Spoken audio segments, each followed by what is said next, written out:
Good morning. On behalf of the E-Services Payment Technology team, welcome to Lessons in EMS Leadership. My name is Gary Harvat and I'll be the moderator for today's session. Joining us this morning is Todd Pritchard.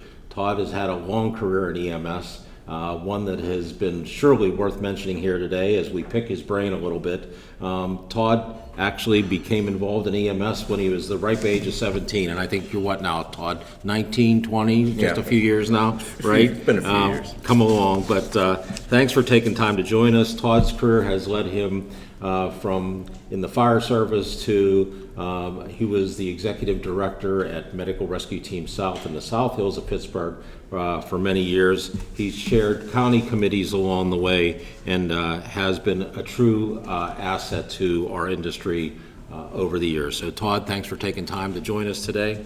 I am sure you have lots of lessons that you've learned along the way.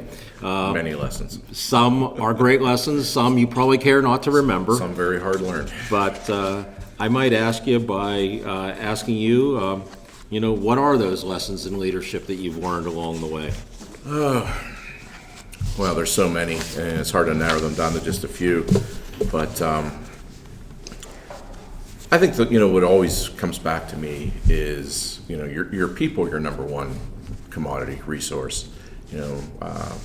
I always prided myself on taking care of my people.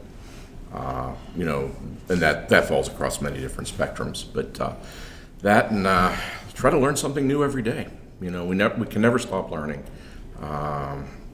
particularly in the EMS industry with all the changes. Both on the reimbursement side, the patient care side, there was always something new to learn. And always listen to your people. Never make snap to judgment. Quick judgments.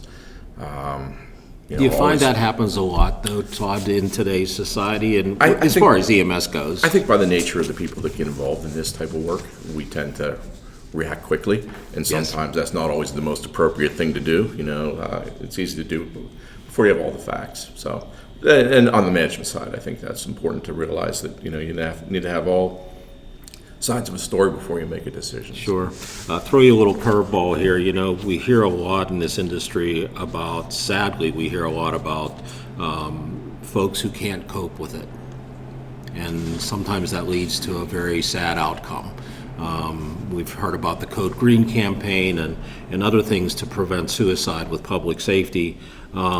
So what might I ask, you saw many of the same things that the folks today are seeing. Terrible, terrible things, people at their worst hour. What got you through all those? I think, just having a strong family network. I was very fortunate that my wife also worked in EMS and was a healthcare professional for many years. So I had someone I always could talk to, so she kept me grounded in many regards. There are a lot more resources now than when I started to deal with this sort of thing. Back in my career started in 1984.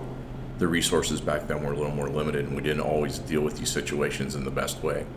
But I think, going back to taking care of your people, making sure that your staff's adequately trained to recognize when someone is having a problem. My organization, I had friends who took their own lives and didn't see it coming. It was a total shock. Just really being able to recognize when somebody might be having difficulty dealing with an issue, and certainly driving home that message that it's okay to, seek help. Taking advantage of the resources that are now available. Yeah. I bring that up, and I hate to put you on the spot with it, but I think we'd be remiss if we just didn't mention it, that there's so many different avenues for help these days than it was when you and I and the rest of the group here today was in the field, and somehow Absolutely. we struggled through it.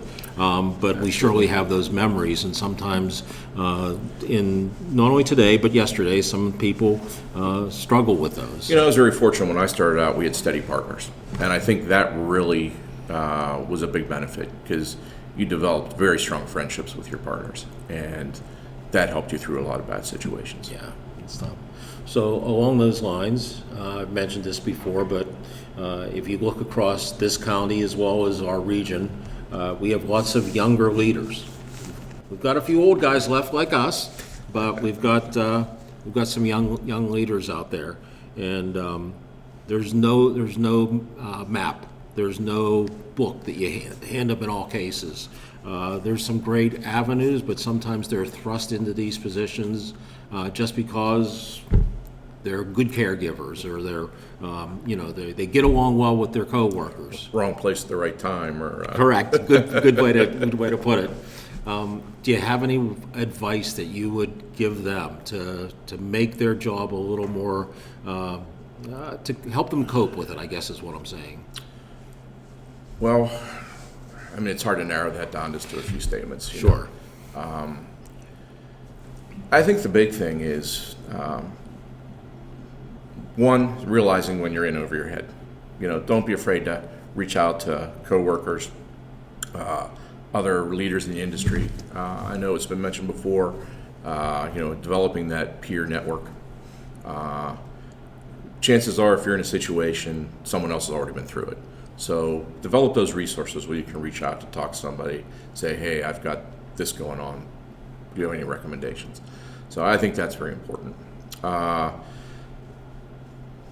Continuing to learn. There's a lot of management, leadership resources, seminars such as this. Take advantage of those. Always continue to try to improve your skills, learn from your past mistakes. You're going to make mistakes. Own them. That helps you develop credibility with your people, gain a respect. I made many mistakes over the years. Like, hey, I screwed up. I should have done something different. Own your mistakes. Own it. So I apologize, because it seems like I took you as a Debbie Downer subject matter first. Let me bring you back up a little bit, because there's a lot of great things about our industry too. And do you have a single moment that sticks out that really says, I'm glad I was there, I'm glad I was involved, I'm glad this is my career? Tough question. It's probably tough to get one, right? It's a very tough question, but I've had one call that always stuck in my mind. And it's hard to narrow on a 35-year career down to one call, but we had a gentleman, it was cardiac arrest, middle of the night. Everything came together. We were blocks from his house when the call went in. One defibrillation. This was pre-AED days. Sure. So, one defibrillation, we got pulses back, breathing, awake at the hospital. So, what really touched me was the letter that his wife sent to the station a couple weeks later. Fast forward probably about 20 years, ran into the same gentleman again. And he didn't remember me, obviously, but he asked his wife, are these the guys? And she said, he's one of them. And that just always stuck with me. Sure. That profound impact that you had on somebody's life.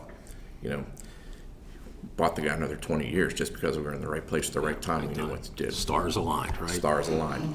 And, that's what had to happen back in the early 90s. Obviously, with AEDs and stuff like that, we have a little bit more success on, cardiac arrest resuscitations. But back in those days, it wasn't quite as stars had to align, as you put it. Sure.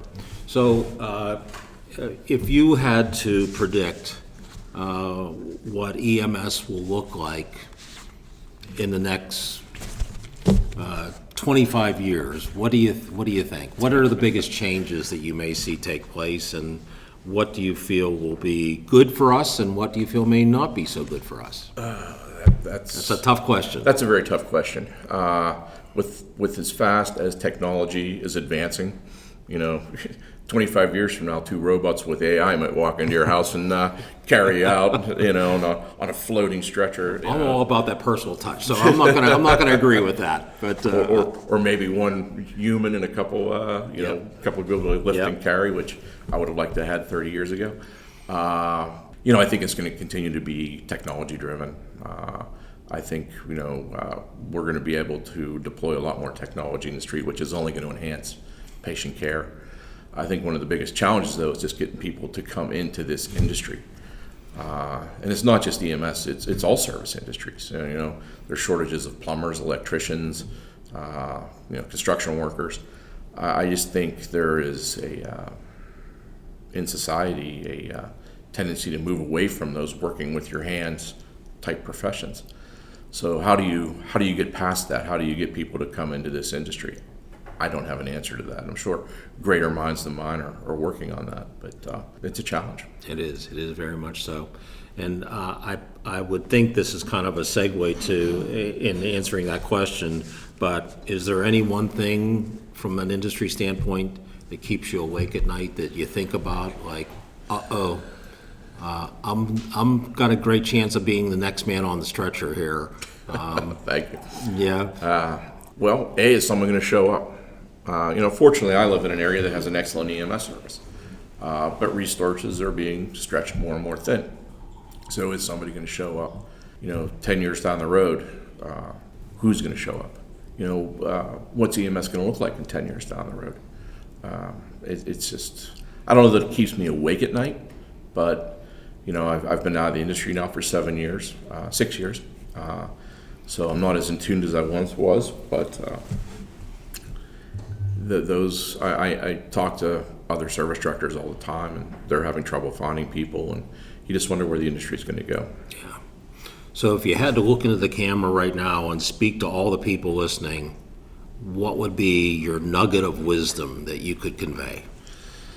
Oh, I think there's a couple. One, once again, goes back to the people. Take care of your most valuable commodity. Two, is EMS leaders, we put our hearts and soul into this industry.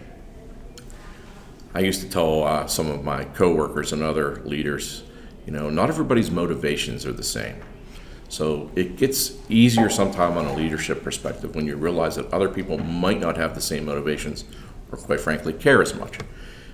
So that helps you deal with some of the situations. It doesn't mean you shouldn't care, right, but you just have to realize that not everybody might have that same level of intensity that you do towards what you're doing. Continue to learn, never quit learning, and take care of yourself. You have to have that strong family background. You have to be able to leave work at the office when you leave at the end of the day. I mean, that was one of my pitfalls earlier in my career.